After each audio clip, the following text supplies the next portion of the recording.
All right. Good evening, everyone. Commissioner Ace Coach 704, Primetime Elite League PEL. We missed the live show earlier this week, so we're making up for it here on Friday night. We got a few things we're going to go through tonight. First things first, you see on the screen, we got Week 12 up there. We're going to kind of go through the Week 12 games, review the ones that were played. And then we're going to jump into reviewing the standings in the playoff race. We're going to go through Daddy League's power rankings, and then we're going to finish up with a couple of league issues I want to touch on. All right, so the first game we'll look at, we'll see the Jags defeated the Titans earlier today, 20-8. And then you look at the way the game broke down. Once again, the turnover battle is always big, 3-1. The Jags are able to win that, and that always goes a long way into making a winner of one of the other teams involved. You look at the numbers right there. You look at the pass defense, 11-28 for Mariota. Really struggled throwing the football against that really fast Jaguar secondary. We did keep Leonard Fournette in check pretty well, relatively speaking. Tywan Taylor did have a nice game receiving for the Titans, and then Westbrook has had another good game for the Jaguars himself. And then defensively standing out, of course, Dante Fowler Jr. really good at setting the edge. Let's look at the sack numbers. Bakhtiari, rookie with 2 sacks, had a nice game.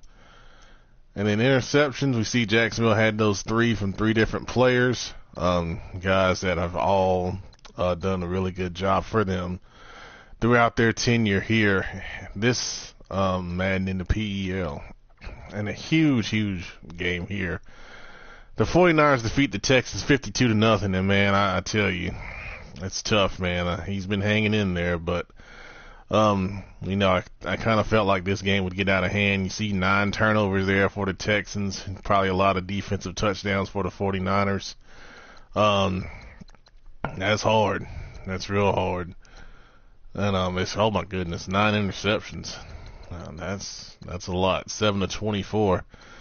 Not much else to look at there, so we're just gonna move on. But 49ers are playing really good football, and congratulations on the win. And probably a big game of the week right here. We had the Bengals and Steelers, and a pretty strong rivalry now, based on some of the things in the chat. The Bengals won this on the road in Pittsburgh, 37-34. And this was a huge game to swing the division, and we're going to look at that race here in a minute. But both teams really getting it done on the offensive side of football. And Cincinnati running for 251 yards is really impressive, and I saw some of that stream. And Joe Mixon is a really good running back. He's probably one of the better running backs in the league. And, the adjustment we made to get the run game going has definitely benefited him so far, as you can see there. Turnovers are pretty close. The word is this game was settled on a pass interference call. I guess apparently gave the Bengals a good position to get into the end zone and win the game at the end. You're looking at some of the player stats here. Dobbs did throw for 312, but 3 interceptions loom big there. Of course, there's Joe Mixon, ran for 201 of those many yards we were looking at, and also 2 touchdowns. And I don't even think he got Player of the Week for that. That's pretty bad. Receiving, AJ Green still getting it done. Had 100 yards and a touchdown. I told y'all those old receivers, man, they still have value. And then defensively, we got Simpson at free safety had 8 tackles. Darquan at linebacker, 8 tackles. T.J. Watt leading the Steelers with 7 tackles. And then 2 sacks for Stevens Howling. Let's see, interceptions. A lot of guys had 1 interception. All right, so big win for the Bengals there on the road in Pittsburgh. Not an easy place to play. Oh, this game right here. I told Jeff after, I said I got more gray hair after this one. We defeated the Falcons 30-23. And as you can tell, it was a really balanced game. We jumped up 10-0, and they came back and tied it at 10, and we were tied at 13 at the end of 3. And then you can see the fourth quarter is as wild as it looks. Atlanta actually went up 10. They were up 23-13 with about 5 minutes left, and we got the ball back. We were able to get a drive and get a touchdown. And then Atlanta, they were up 3, and then they started running the ball, and I thought he was going to run the clock, down. We got him into a 2nd and long, and he tried to throw, and Antoine Wilhite had a pick 6 on that throw. And then we got up 4, and then we were able to stop them again. And we got the ball, we kicked the field goal to go up 7, and then we stopped them at the end of the game for the win. But you see, they had more yardage than us, and we had some trouble throwing the ball because we kept seeing a lot of drop, what I call drop 7 and drop 8 coverage, and you didn't have a lot of extra rushers coming. So when you play in max coverage, it's sometimes hard to fit the ball where you want it to go. And of course, the Falcons' D-line is really good, so we didn't have a ton of time to really get the ball downfield. But you see the turnovers. We had 2 fumbles, which both of my running backs fumbled. And then Jim Kelly, the second, threw an interception. That was on a ball. The guy was wide open, and he just threw a bad ball. So, anyways, you look at the stats, neither one of our quarterbacks were really on fire. Percentage is both around 50%. 2 interceptions for Kelly, and then 3 for Derek Carr. And then running the ball,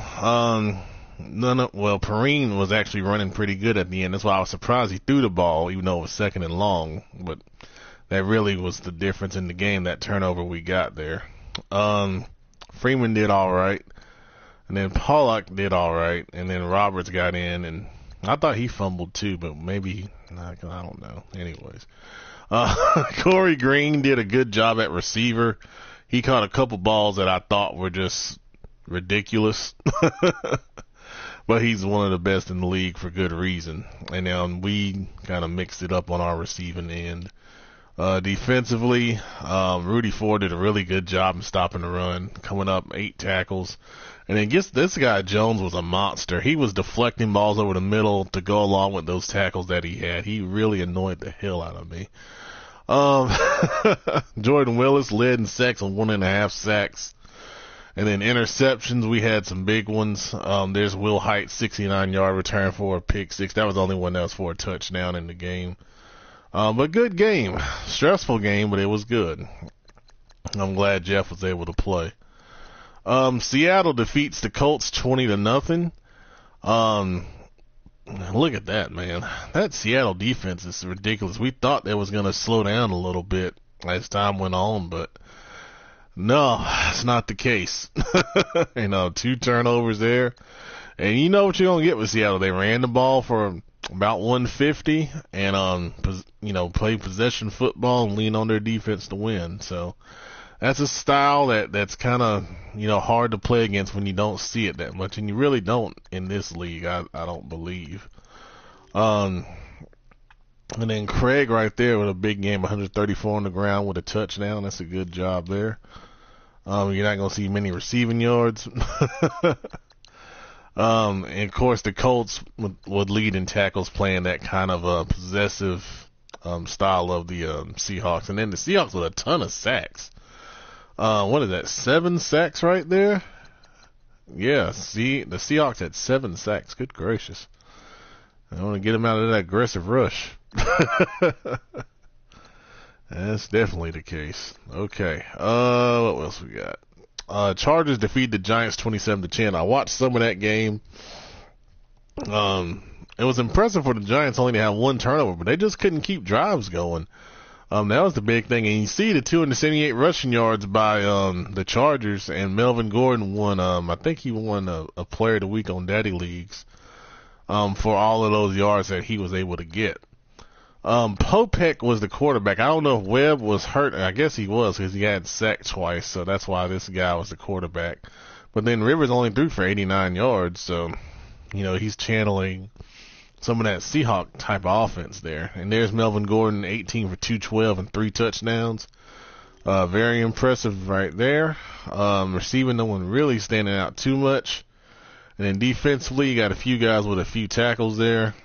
Looks like Landon Collins had 2 interceptions. That's good. He's a really good player. But the Chargers get the win in a big game there last week. And then what else we got? Then we got the Lions over the Bears 52-7. And then I'm glad he took his foot off the gas in the fourth quarter. He learned from his game suspension. Thank you very much, Kendall.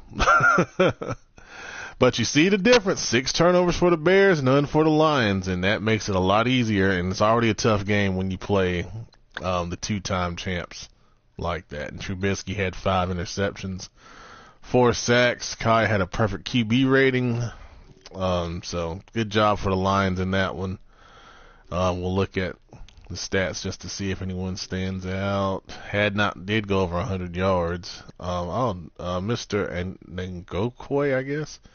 He had 3 sacks. That's a really good game. I think he won Player of the Week on Daddy Leagues for that. Jordan Jenkins with 2 interceptions. That's a good job. Agnew might have got a touchdown on this, 43 yards. Yep. And Jenkins with a TD. So 2 defensive touchdowns. Good job for the Lions there on defense. And week 13, I believe 1 game has been played. And it's the guy that switched to the Chiefs. And the old Ravens guy played the Chargers. Chargers defeated him 37-13. See, they got out to a big lead at halftime, led 27-7, and kind of cruised to the win after that. And then once again, 6 turnovers for the Chiefs, none for the Chargers. Tells the story right there. Mahomes with 5 interceptions. No big rushing numbers really. No real big receiving numbers. Godwin did get a big touchdown apparently right there. And then defensively, Jenkins led the way with 7 sacks. Oh, Atachu, big game, 3 sacks for him. Good job for him. And then Jason Verrett with 2 interceptions, and then King with an interception. Who had defensive touchdowns? Let's see. Wow, 3 defensive touchdowns. Verrett, King, and Bosa. Good gracious. And Bosa with a fumble recovery, so that Charger defense led the way there. So good job, Deontay, as usual. And Chiefs, welcome to the AFC West. You got a really talented team, but you played the best guy you're going to play in that division. So hopefully you'll bounce back. And, thank you for participating in the opportunity to switch.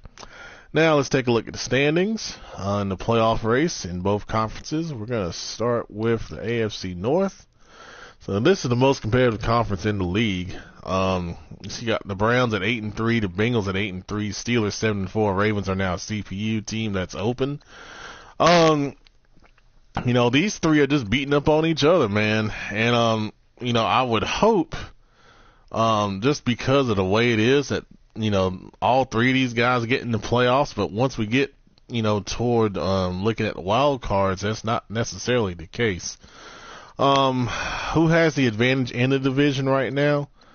You got the Browns at 3-1, Bengals 2-1, and the Steelers 3-2. So right now it's on the Browns. They got the best overall divisional record, but as you can tell, there's 3 divisional games left for the Bengals, 2 for the Browns, and only 1 for the Steelers. So those 2 are in a really good spot, especially the Bengals having that win over the Steelers. Going forward. And then AFC wins. Browns looking real good at 7, and then these 2 are at 6. So the Steelers have work to do for sure. But if you look at their schedule going down the stretch, you probably favor them in a lot of their games that they have left, which is a plus. AFC South, slowly turning into Kyle's division once again. The Colts still are in it at 5-6, but they got to start winning some games. And you take a look at the divisional wins. The Jaguars are undefeated in the division, and then the Colts and then Cody's Titans both have 2 wins. And then you look at AFC wins. Jags are in a really good spot at 6-1, and the Colts at 4-5 have a shot, but they got to start winning some AFC games to have a wild card shot. And as usual, once again, they're right there on that borderline of wild card contention. They just got to get a couple more wins. All right, AFC East, you got 2-team race between myself and Heavy and the Dolphins or Frank. The Dolphins lost a sim to the Jets, which was unfortunate. I wanted us to both be 10-1 going into this game. We could have got game of the week for that, but alas, they chose the Lions and 49ers, which I don't blame them because our last performance against the Dolphins sucked. I wouldn't want to see that on TV. But we're due. We've won 8 in a row, and I got a feeling that we're gonna lose. We're scheduled to play at 1:30 tomorrow. Madden tried to screw me against the Falcons with some weird things happening, but you know we'll get the royal screw job next time out tomorrow. And then you look at division wins are both 4-1 in the division, and then that one for the Dolphins is the sim loss to the Jets. Then in the AFC, we're both in a really good position at 7-1 and 6-1. So my thought is whoever doesn't win a division here, as long as they play well down the stretch, one of us will both be in the playoffs. One will be the wild card and one will win a division, but doesn't really matter either way. I think we'll both be in, and deservedly so. Then the AFC West, you got the Chargers running away with it at 11-1. Raiders aren't really a factor because they really hadn't played many games. They've been busy and all that. And then the Chiefs just joined over here, and they're playing to get ready for the offseason and make some decisions on who to re-sign there. And then we got a new guy coming in as the Broncos, someone that Cody knows, and should be a good addition to the league is what I'm told. And let's take a look at the conference as a whole. You've got so you got right now the top 2 seeds are the Chargers and the Bills, 11-1 and 10-1 respectively. And then what you've got is you got the Browns leading the AFC North at 8-3 as a 3 seed. You got the Jags as the 4 seed leading the AFC South at 7-4. And then your wild card teams are the Dolphins at 9-2 right now. And then you got the Bengals over the Steelers at 8-3 to 7-4. So really, we got all these teams right here that are in the playoff or competing for playoff spots. So you got 7 teams for 6 spots, honestly. I don't think the Colts and the Raiders have a shot to catch up with the Steelers, to be honest with you. And they're the 7th team. So right now they're the team that's out of the playoffs. And then you got the other 6 that we just talked about in the playoffs. So the Steelers, 1 game behind the Bengals, who would be the 2nd wild card, and they're 2 games behind the Dolphins, who would be the 1st wild card. So they've got some work to do. So one of those teams in the AFC North may not get in, depending on how the schedule breaks down the stretch. All right. In the NFC, I think it's a little more clear cut. Let's jump to the NFC North. 2-team race. Packers are on auto. Bears are out of it. Vikings at 10-1. Lions 9-2. Divisional wins. You got Vikings at 4-0 and the Lions 3-1. That means the Vikes won the first matchup. NFC wins. They're both at 7-1. I think they're both going to be playoff teams. I think they've got one more matchup on the season. The Lions have to win that one to have a shot at winning the division going down the stretch. All right, so the NFC South once again is very competitive. Not dominant, but competitive. The Bucks are our CPU team now. Blake is done for the season. Madden season, I should say. So you got a 3-team race between the Panthers, Saints, and the Falcons.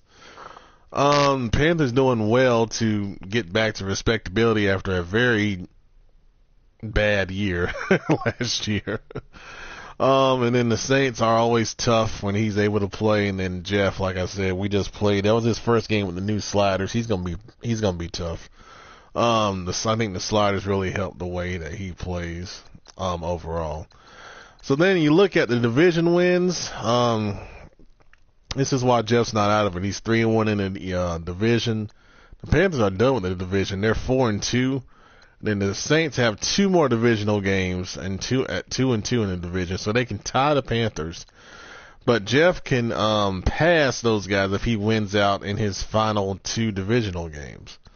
NFC wins. Panthers are in a decent spot at 5-3, Saints 5-4, and then the Falcons at 4-4. So a good 3-team race is going to come down to Week 17, as it always does in the NFC South.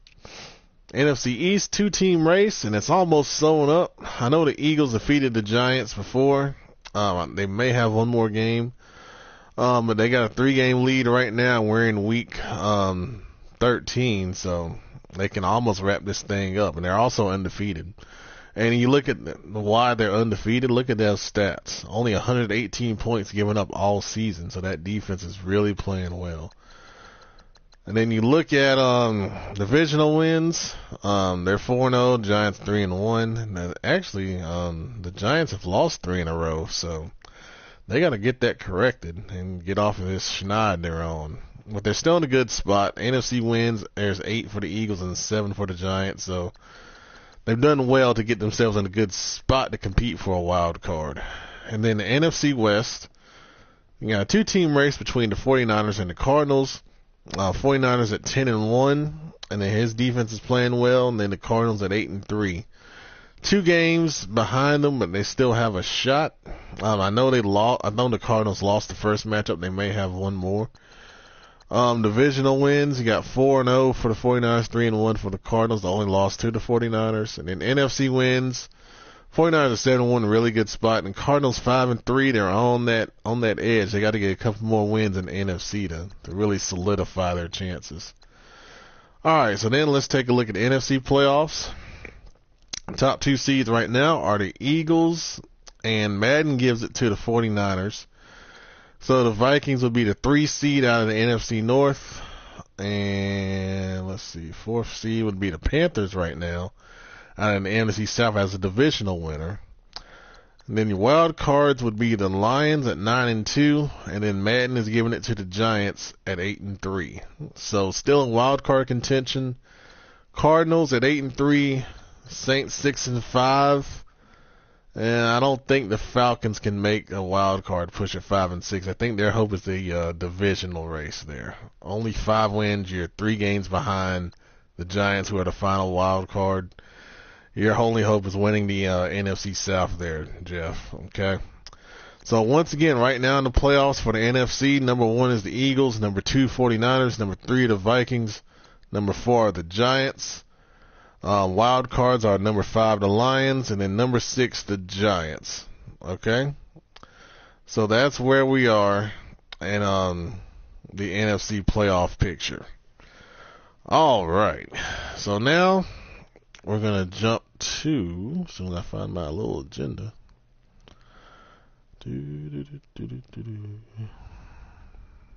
If it will come up. There we go. Alright, Daddy League's Power Rankings. So I'm going to jump to the news tab right here when I run through the Daddy League's Power Rankings. I get them up here on the screen. And we got, come on now.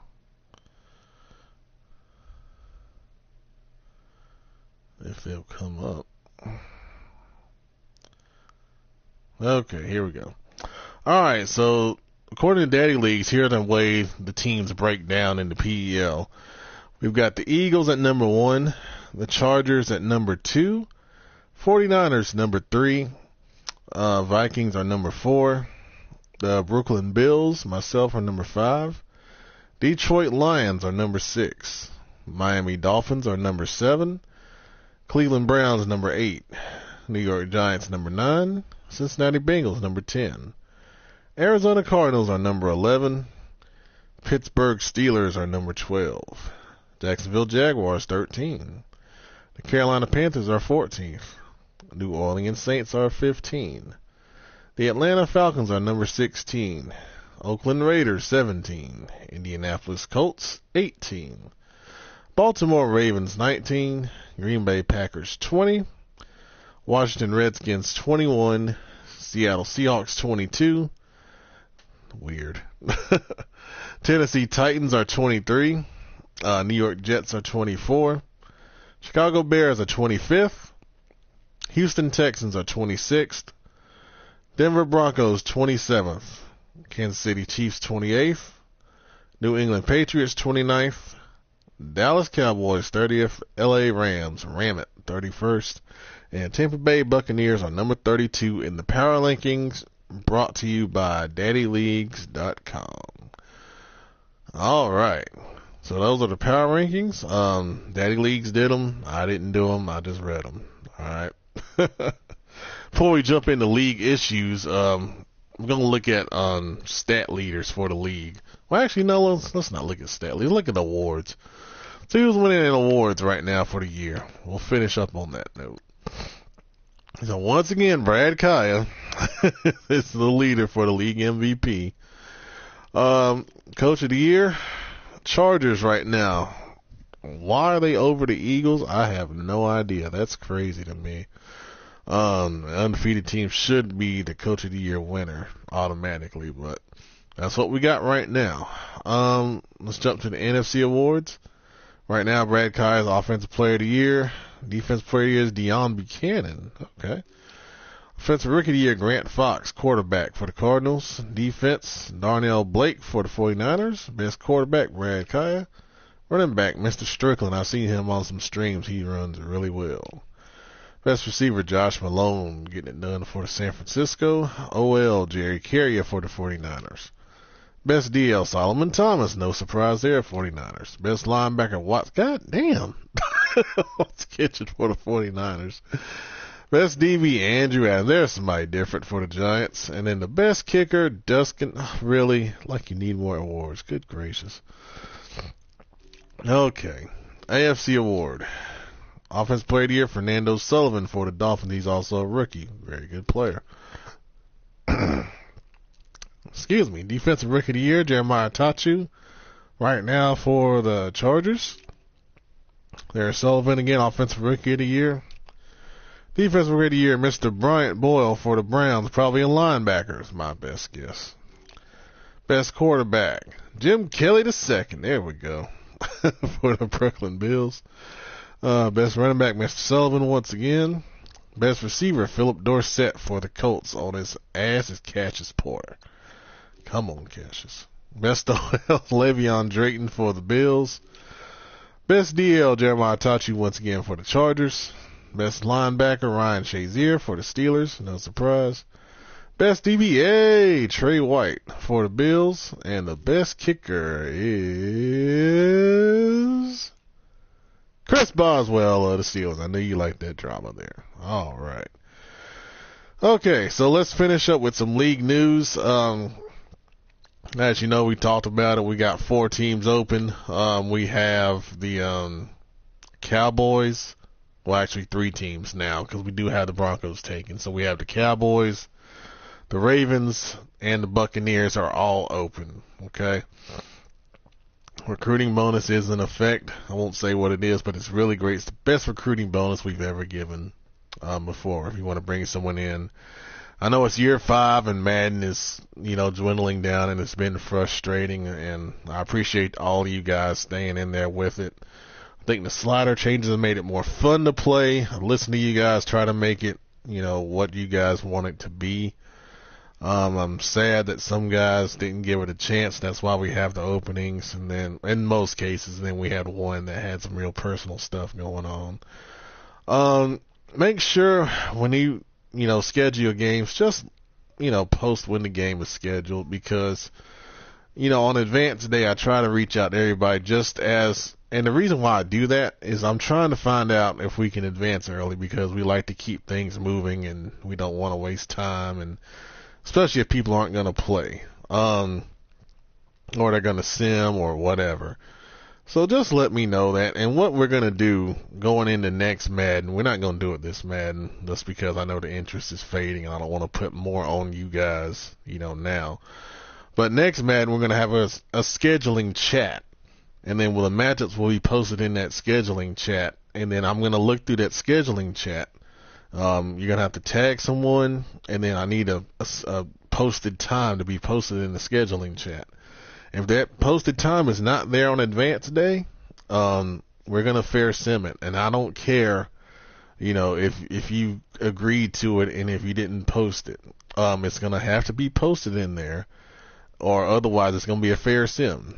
Unless you get it in before we advance, and hopefully that won't be a problem once we get that process down. But it's been, too many times we've had to find people and try to find out if you're going to play or not, and then we're getting ready to advance, and then you say you're going to play, and then all of a sudden the other person doesn't show up, and then we're just wasting time, So we try to keep it moving, and then we're going to go to that, like I said, next Madden. We're not going to change it now. We're going to get on that process next Madden.